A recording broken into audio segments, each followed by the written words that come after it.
আজ বাঙালির রান্নাঘরে রান্না হবে পাঁচ মিশেলে, মিলেমিশে গটি বাটি আসর হবে জমজমাটি। তেলে ডুবি ফুলকো লুচি, চিকেন মটন ডিমের কারি, চিংড়ি মাছের মালাইকারি, ভাপা ইলিশ চাই। পেটের ভেতর ইঁদুর ছানা মারছে উকি দিচ্ছে হানা, কেমনে হবে সুস্বাদু সব রান্না জানা চাই। চলো হেসেলে হেসেলে হেসে খেলে হেসেলে জমে যাবে রান্না নালে ঝোলে হেসেলে। চলো হেসেলে হেসেলে হেসে খেলে হেসেলে জমে যাবে রান্না নালে ঝোলে হেসেলে। অনুষ্ঠানটি নিবেদন করছে একেডি ঘি। একেডি ঘি বিশুদ্ধতার আরেক নাম। নমস্কার, শুরু করছি একেডি ঘি নালে ঝোলে হেসেলে। একেডি ঘি নালে ঝোলে হেসেলেতে আজকে আমার এক ভীষণ প্রিয় মানুষ এসেছেন। প্রিয় মানুষ কিভাবে?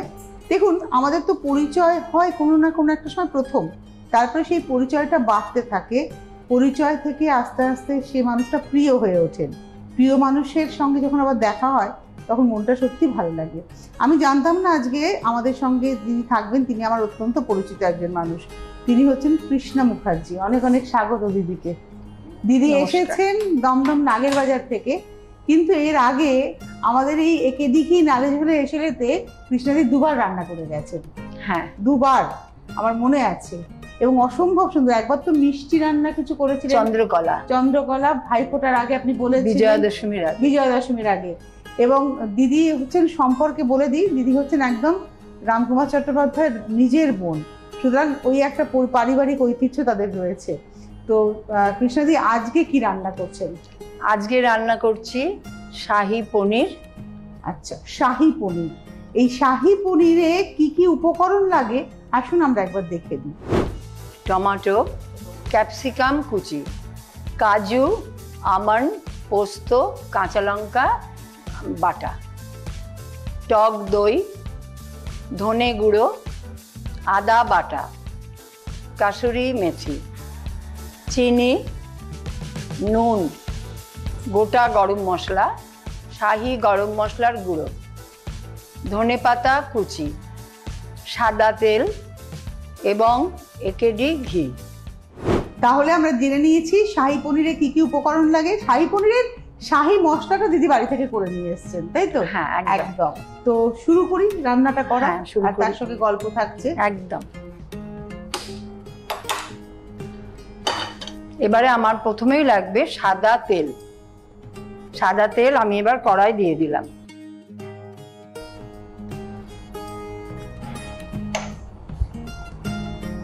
এবারে তেলটা গরম হবে। দিদি এখন মানে সময় কাটে কিভাবে? বাড়িতে তো তুমি জানো আমার দুই ছেলে দুই বউ। এখন এক ছেলে তো বাইরে থাকে, সবে এলাম। তারপরে বড় ছেলে বড় বউ দুজনেরই ব্যবসা, ওরাও সকালে বেরিয়ে যায়। বড় নাতি ও ইঞ্জিনিয়ারিং এ চান্স পেয়ে ভোপাল বিআইটিতে ফার্স্ট ইয়ার থেকে বা সেকেন্ড ইয়ারে। মনে হয় আমার এর সঙ্গে যখন লাস্ট অনুষ্ঠান হবে তখন উচ্চ মাধ্যমিক দেবে, বা মাধ্যমিক দেবে, এরকম একটা উচ্চ মাধ্যমিক দেবে। এখন সে ইঞ্জিনিয়ারিং পড়তে চলে গেছে। ওর ভীষণ শখ ছিল কম্পিউটার ইঞ্জিনিয়ার নিয়ে পড়বো, এবং নয় ভেলোর নয় ভোপাল। ও অল ইন্ডিয়া অনেকগুলো পরীক্ষা দিয়েছিল, এবং একটা সবজেক্ট কৃতিত্ব জানো তো। আমরা ওকে বলতাম তুই এত কম পড়িস, কি করে পারবি? ও কিন্তু বলতো যে আমি ঠিক পারবো এগুলো। নিজেই ভেতর থেকে থেকে সব নেট থেকে। আজকালকার ছেলেরা তো প্রচন্ড প্রেভার, কোথায় গেলে কি পাবো না পাবো। এবং ওর স্যাররাও বললো যে আপনারা চিন্তা করবেন না, ও নিজের বেস তৈরি করে নিচ্ছে। কিন্তু এবারে যে পরীক্ষাগুলো দিল, ফার্স্টেই পেলো অল ইন্ডিয়ারটা ওতে দিয়ে, তারপরে বিআইটি ভেলোরে পেলো মেকানিক্যাল ইঞ্জিনিয়ারিং। পড়বি না? তো দাদাই তো পড়েছিল, মানে আমার হাজব্যান্ড ছিল মেকানিক্যাল ইঞ্জিনিয়ার। বললো না, একজন তো ছিল ওই লাইনে, আর আমার ছোট ছেলে ছোট বউ দুজনেই কম্পিউটার লাইনের ছিল, আইটির। তা ও বললো আমি কম্পিউটার। আর ওকে ক্লাস 7-এই স্যার বলেছিলেন তুমি ভবিষ্যতে কম্পিউটার নিয়ে পড়ো, মানে ওর ক্রিয়েটিভিটি দেখে। ওর তেলটা মনে হচ্ছে গরম হয়ে গেছে। এবার তেলটা সামান্য গরম হয়ে গেল, আমি এবারে ফোড়নটা দেবো। দিয়ে দিই। আমি গোটা ফোড়নের মধ্যে দালচিনি দিলাম, একটু বড় এলাচ, ছোট এলাচ দিলাম না, শাহী ব্যাপার করবো তো এই জন্য একটা বড় এলাচ দিলাম। এবারে দেবো দুটো লবঙ্গ। হয়ে গেল। এবারে আমি দেবো ধনে গুঁড়ো,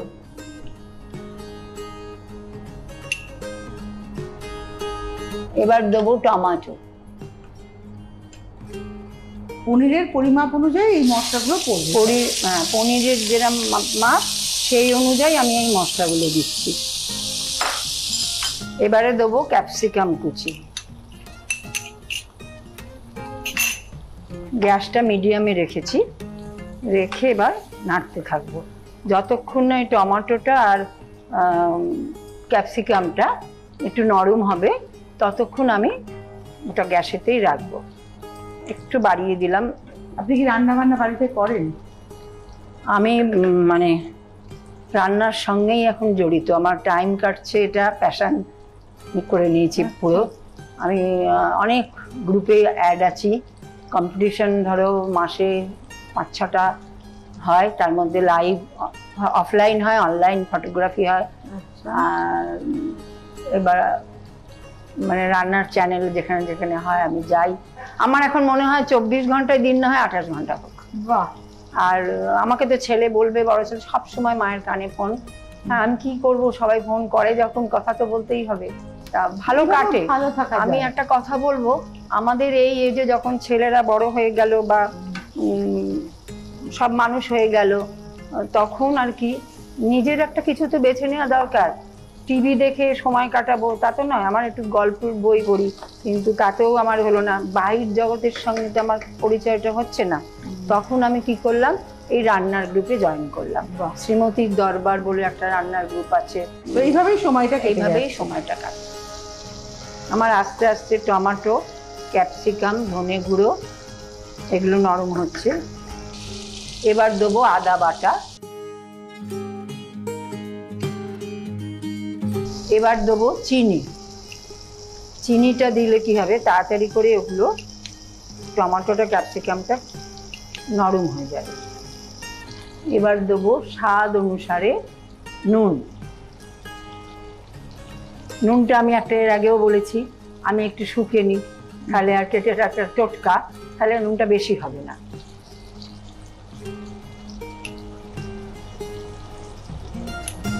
এটা আপনারা শিখলেন যে নুনটা যদি আপনি শুকিয়ে নেন তাহলে কিন্তু, তারপরে যদি আপনি রান্নায় দেন তাহলে সেটা আর বেশি হচ্ছে না। রান্নার সময় নুন বেশি হয়ে যায়, তখন আমরা ম্যানেজ করতে পারি না, কি করব। আমাকে তো ছেলেরা বলে, আমি তো পিওরলি ভেজ, যে ছেলে বউ সবাই, ছোট ছেলের ওখানে গিয়েও করি যখন, ওরা বলে মা তুমি তো খাও না, কি করে বোঝো যে এটা নুনটা ননভেজ করতে গেলে মেনলি যে কি করে হয় এটা। আর রান্নার তো একটা সময় অভ্যেস ছিল বলতে পারবো না। কেন পারবো না, আমি কিচ্ছু করতাম না। আইবুড়িবেলায় পড়াশোনা নিয়েই ছিলাম, গ্র্যাজুয়েশন দিলাম, রেজাল্ট বেরোয়নি, বাবা দিয়ে দিলেন পরগোত্রে। এবার ওখানে গিয়ে যখন যাচ্ছি, আমি গল্পটা আগেও বলেছি এখানে, এবার এখনো বলছি, বম্বেতে চলে গেলাম 14 দিন পর। আমাকে গিয়ে বললো ডিমের ডালনা আর ভাত করতে হবে। যাই হোক, ভাতটা কোনো রকম ম্যানেজ হবে, ডিমের ডালনাটা মশলার কৌটো নিয়ে যাবতীয় মশলা দিয়ে করলাম। কিন্তু এতই মানে আমার হাজব্যান্ডের ভালো বলবো, ওনার হাতেই আমার রান্না শেখা, ভাসুর আর হাজব্যান্ডের কাছে, শাশুড়ির কাছে, ননদের কাছে, উনি খেয়ে বললেন দারুণ হয়েছে। একটা এনকারেজ, কেউ যখন রান্না করে খেয়ে যদি বলে ভালো হয়েছে, এতটা আনন্দ হয় যে রাঁধে তার যে বলার না। তখন খারাপ রান্নাটা আস্তে আস্তে আস্তে আস্তে ভালো দিকে যায়। হ্যাঁ ঠিক তাই। আমি এটা আবার একটু নাড়ছি। এইটাকেই ভালো করে মেশাতে হবে মশলাটা।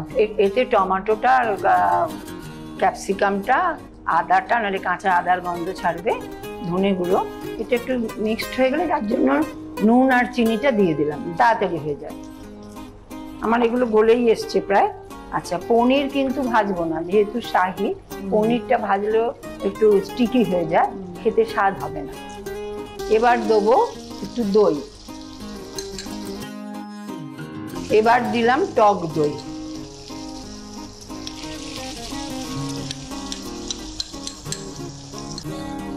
আস্তে আস্তে দেখছেন রংটা কত সুন্দর হচ্ছে। এতে হলুদ পড়বে না, শুকনো লঙ্কা পড়বে না। আচ্ছা, দইটা দিয়ে, টক দই সবসময় রুম টেম্পারেচারে দেবেন, যে রান্নাতেই দেবেন, তা নাহলে ওটা কেটে যায়।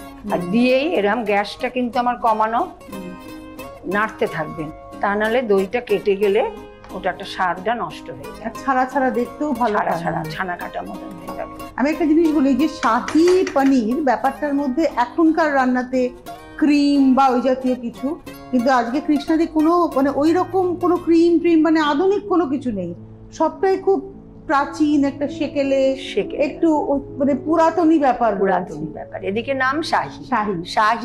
শাহি তো পুরাতনী, আপনি ধরুন মোগল আমল, শাহি বাদশাদের আমল, একদম। তো সেইটাকেই মাথায় রেখে, একদম ওটাকে মাথায় রেখেই করেছি। এবার দেবো, এটা আমার কাছে এটা মেন। কেন মেন?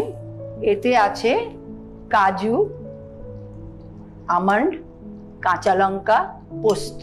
আমি তো শুকনো লঙ্কা দেবো না, যার জন্য তরকারিটা তো একটু ঝাল ঝাল, একটু না হলে তো টেস্ট হবে না, এই জন্য এটা পুরোটাই দিয়ে দেবো শাহি মশলা।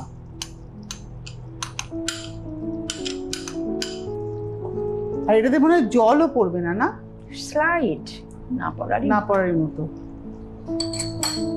এখন এটাতে অনেকে কর্নফ্লাওয়ার বা ময়দা গুলে দেয়, কিন্তু আমার বাড়িতে ওটা দিলে না ওরা কেউ খেতে চায় না, কিরকম একটা স্বাদটা অন্যরকম হয়ে যায়, তো খেতে চায় না। মানে আমার বাড়িতে এটা নাতিরা, ছেলেরা, বউরা ভীষণ প্রিয় ডিশ। কয় নাতি? আমার 3 নাতি। বড় ছেলের একটা ছেলে আর ছোট ছেলের 2 ছেলে। 3জনই নাতি? 3জনই নাতি গো, নাতনি নেই। কি করবো, বউরাই মেয়ে, স্বাভাবিক। একদমই তাই। আমি ছোট ছেলে কোথায় থাকে? ছোট ছেলে থাকে আমস্টারডাম, অনেক 2011 থেকে আছে, ওখানকারই সিটিজেনশিপ নিয়ে নিয়েছে। আমি বছরে একবার যাই, 3 মাস থাকি, ও আসে 1 মাস থাকে। আপনি রিসেন্ট ঘুরে এসেছেন? রিসেন্ট ঘুরে এসেছি আমি। তো এই ওয়েদারের সঙ্গে অ্যাডজাস্ট হচ্ছে? আমার শীতকালে যেতেই ভালো লাগে গো তুলসী, মানে উপভোগ করা যায়, বরফ পড়া, এই পড়া। মশলাটা দেখছো কিরম আস্তে আস্তে সব মিক্সড হয়ে যাচ্ছে। এইবারে আমি শাহি পনিরের যিনি রাজা, সেই পনিরকে আমি এখন ঢালবো। একটা বড় চামচ দিই? দাও। একটু মিডিয়াম কিউব করে কেটে রাখা পনির। হ্যাঁ, টমেটোটাও কিন্তু কিউব করে কাটা ছিল আমার।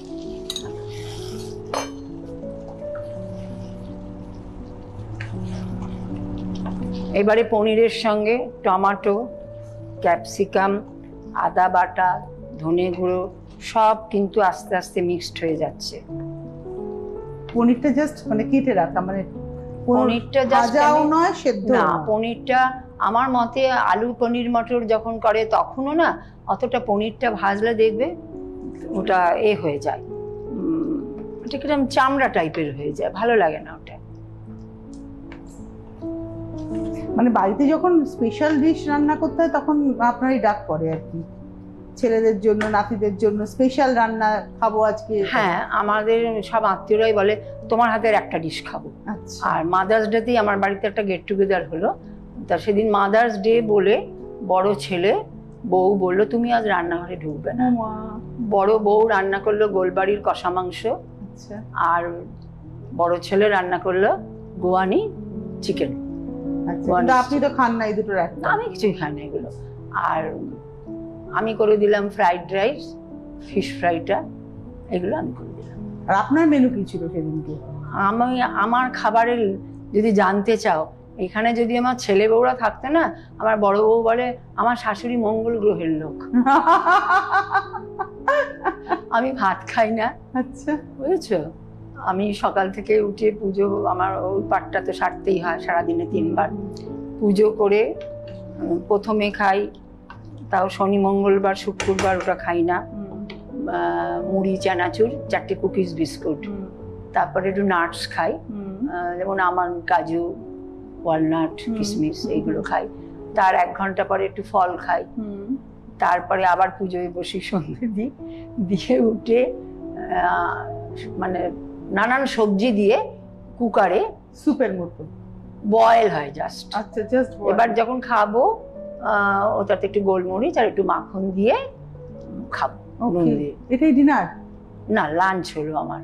আচ্ছা, সন্ধ্যাবেলা টাইমটা জিজ্ঞেস করো। হ্যাঁ, ইয়েস। আমার তো তাই মনে হলো, কাউন্ট করে এলাম যখন সন্ধে হয়ে গেল। ওটা লাঞ্চ। তারপরে আমি চা একবারই খাই, আর সন্ধ্যাবেলা খাই না চা।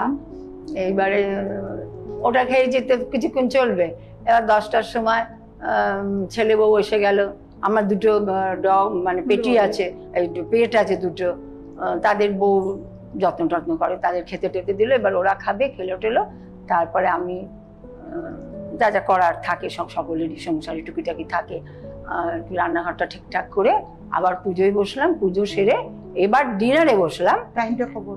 টাইমটা জিজ্ঞেস করে লজ্জা দিও না তনুশ্রী, 1টা 1:30, কেন তার আগে ছোট বউ দুটো নাতিকে দেখবো, যে আচ্ছা ওদের সঙ্গে কথা বলে ওরা বলবে মা কিছুটা তো কথা হলো, এবার খেয়ে এসো, খেয়ে এসে আবার কথা হবে। আচ্ছা তারপরে খেয়ে এলাম, তখন কি খাই, একটা রুটি, মানে যা কিছু ওই সবজিটা যদি ভালো লাগে খাই, তার মানে আমার রান্নার লোক আছে, ও একটু আলু ভেজে গেছে বা বেগুন ভেজে গেছে, ওটা দিয়ে, বাকি মুসেলি, দুধ, কলা, এটা ডাক্তারই বলে দিয়েছে আমার মেন ফুড। আমার একটা বড় অসুখ আছে, প্যানক্রিয়াটাইটিস আছে, এই জন্যই আমার এত রেস্ট্রিকশনটা মারাত্মক রেস্ট্রিকশন। এবং ডাক্তার নিজেই বলেছে আপনাকে কোনো ডায়েট চার্জ আমাকে দিতে হবে না, 2008 সালে হয়েছিল। তো এই যে আপনি ফ্লাই করেন যখন আমস্টারডামে যান, যখন ছেলে টিকিট কাটে, ছোট ছেলে, তখন বলে দেয় জৈন ফুড, ইয়েস, জৈন ফুডে তো কিছু থাকবে না এসব।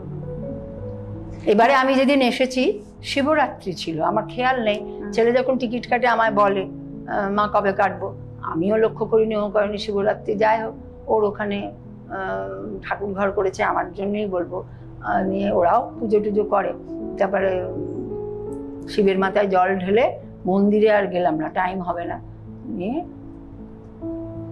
ফ্লাইটে চললাম, চড়ে ওরা তো অনেক ড্রাই ফ্রুট দিয়ে দিয়েছিল, ব্রেড বিস্কিট তো ওখানে খুবই ভালো, ওসব দিয়ে দিয়েছিল। এবার যখন air hostess first Jain food যারা তাদের দেয় আগে, আমি তখন রিকোয়েস্ট করলাম যে আমি রাইসটা নেবো না, আমার ডিশটা চেঞ্জ করুন, এয়ার ইন্ডিয়ার তো মানে ওরা বুঝবে, ইন্ডিয়ান তো বুঝবে, বললো no no no no problem বলে আমাকে পরে ব্রেড, বাটার, জ্যাম, ফ্রুটস এসব দিয়ে গেল। বাহ, মানে একটা মানুষ কিভাবে অ্যাডজাস্ট করে নেন নিজের রুটিনটাকে বিদেশের মাটিতে, দেখুন কি সুন্দর করে অ্যাডজাস্ট করে নিয়েছেন। তারপরে পরের দিন কি হলো? পরের দিন 9:30 নামলাম দিল্লিতে। হ্যাঁ, তখন তো শিবরাত্রি ছেড়ে গেছে, বলে দিয়েছে ও শিবরাত্রি ছেড়ে যাবে, নেক্সট ফ্লাইটের খাবারটা কিন্তু খাবে। ঠিক আছে, নিয়ে খেয়েছিলাম। সত্যি ভাত ওরা তো দেয় আলু ছাড়া তরকারি, এটা ভালোই দেয় ওরা, এয়ার ইন্ডিয়ার খাবার খারাপ না। রান্নাটা কত দূর আমাদের? আর জাস্ট একটু, কিন্তু ব্যাস। এবারে দেবো আমি কাসুরি মেথি, হাতে একটু এরকম করে স্ম্যাশ করে নেব, যদি রোস্টেড হয় আর একটু বেশি স্মেল বেরোবে। দিয়ে দিলাম এটা।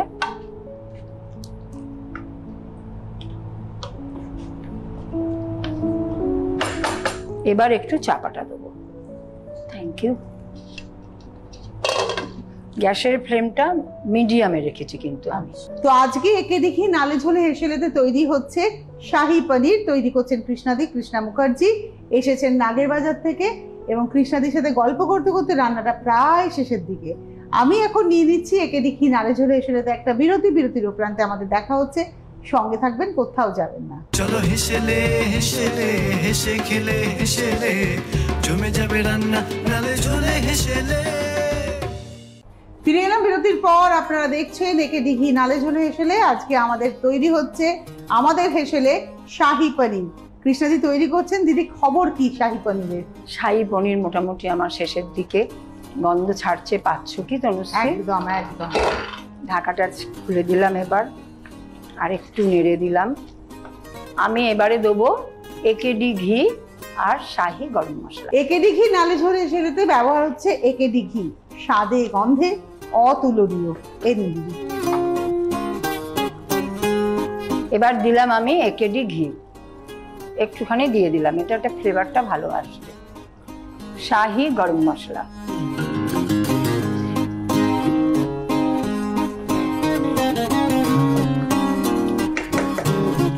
আমার শাহী পনির কমপ্লিট।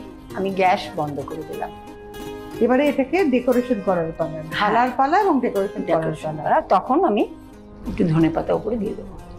এবার তাহলে আপনাকে দিতে হবে হচ্ছে একটা ঢালার পাত্র। হ্যাঁ, এটার মধ্যে ঢালুন। এবারে আমি একটা বোলের মধ্যে এটা দিয়ে দিলাম।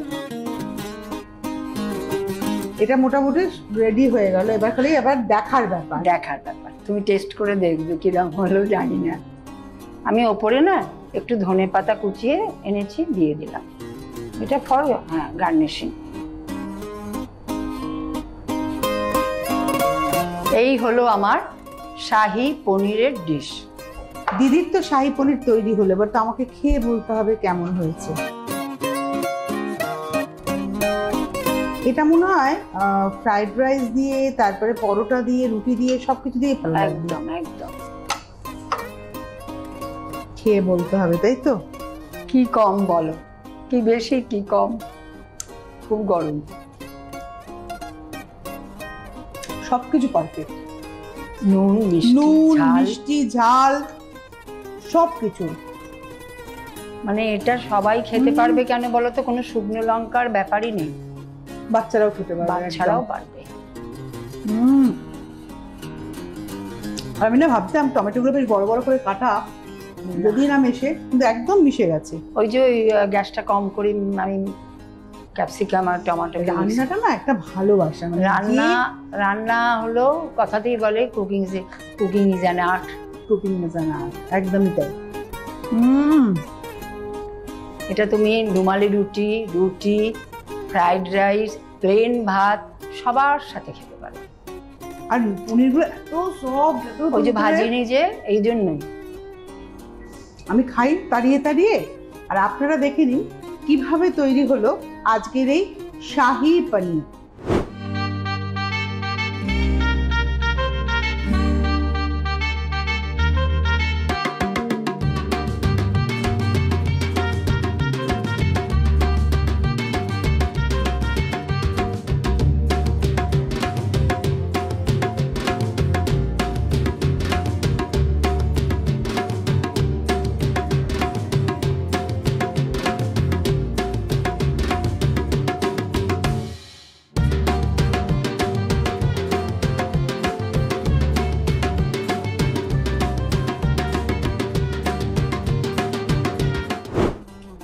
আপনারা দেখে নিয়েছেন কিভাবে তৈরি হলো আজকের এই শাহী পনির। তো দিদি এলেন, এত সুন্দর একটা সময় কাটালাম দিদির সঙ্গে। আমাদের তরফ থেকে, অর্থাৎ একেডি নালেজ হলো হেসেলের তরফ থেকে কৃষ্ণাদির জন্য রয়েছে ছোট্ট উপহার। রয়েছে একেডি ঘি, স্বাদে গন্ধে অতুলনীয়। Thank you. আর রয়েছে আবরণ এবং অরেঞ্জেসের তরফ থেকে ডিসকাউন্ট কুপন। আবরণ বলে রঙিন প্রতিদিন, আবরণকে সঙ্গে নিয়ে। তাহলে কৃষ্ণাদি কেমন লাগলো? আমি তো খাওয়াটা থেকে চোখ সরাতে পারছি না। আমার তো আর আমার একটা কি হ্যাবিট জানো তো, অনেকেরই থাকে এটা, কিন্তু আমার এটা ভালো লাগে না। ওই রাঁধতে বাঁ হাতে নিয়ে, মানে ভেজ রাঁধলো আমি এটা করি না। মানে এটা বলবে হয়তো রাঁধতেই অভ্যেস হয়ে গেছে। হ্যাঁ, অসম্ভব ভালো একটা রেসিপি, খুব সহজ রেসিপি, অনেক তামঝাম নেই, খুব সহজে হয়ে যাবে, কিন্তু একটা অসাধারণ ডিশ হবে। আপনি ক্রেডিট পাবেনই পাবেন। তো কেমন লাগলো এখানে এসে? ভীষণ ভালো, ভীষণ ভালো। আবার আসতে হবে। হ্যাঁ একদম। তাহলে আজকে একেডি ঘি নালেজ হলো হেসেল থেকে আমাদের বিদায় নেওয়ার পালা, কিন্তু আপনাদের জন্য রয়েছে আসার সুযোগ। টেলিফোন নাম্বার যাচ্ছে, ফোন নাম্বারে ফোন করে চলে আসুন। আমি রয়েছি আমার এই হেসেল নিয়ে আপনাদের অপেক্ষায়। ভালো থাকুন সকলে, নমস্কার।